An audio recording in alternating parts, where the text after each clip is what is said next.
যার নাম বাদ গেছে আমি বলে যাব এখানে, সেই সব জায়গায় ক্যাম্প করবে পার্টির থেকে, লিস্ট পুরো ডিএম অফিস থেকে চেয়ে নিয়ে একদম যাদের যাদের নাম বাদ গেছে তাদের অ্যাপিল করাবে, পার্টি অফিস থেকে সিস্টেমটা জেনে নেবে এবং তাদেরটা জমা করে একসাথে পার্টি অফিসকে বলবে আমরা সেগুলো নিয়ে ট্রিব্যুনালে জমা দেব এবং ট্রিব্যুনাল সুপ্রিম কোর্ট যে অর্ডার দিয়েছে সেই ট্রিব্যুনালে আমরা বিনা পয়সায় লয়ার দেবো যে আপনাদের হয়ে লড়বে।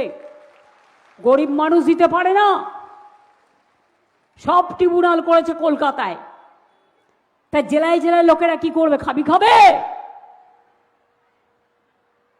একটা পাড়ায় একটা বাড়িতে একটা মেয়ে বিয়ে করেছে, আগে এগুলো ছিল না, তার পদবি চেঞ্জ করেছে। বলুন তো মা বোনেরা আমার, বিয়ে হলে কেউ করে কেউ করে না, এখন আবার দুটো পদবিও কেউ ইউজ করে, এটা তার অপরাধ।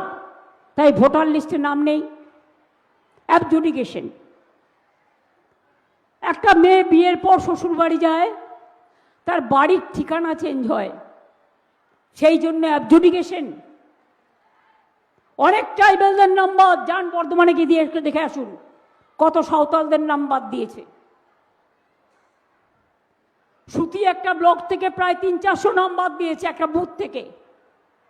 বসিরহাটে একটা বুথ থেকে দেখে দেখে উকুন বাজছে, উকুন বাজতে গিয়ে ওদের মাথায় উকুন ভর্তি হয়ে যাবে ইলেকশনের পরে, তখন দেখবে মাথাটাকে টাক করতে হবে, পুরো মাথা টাক হয়ে যাবে, কারণ ওই মাথাটাকে কামাতে হবে ভালো করে গণতন্ত্রের প্রতি এই অত্যাচার করলে।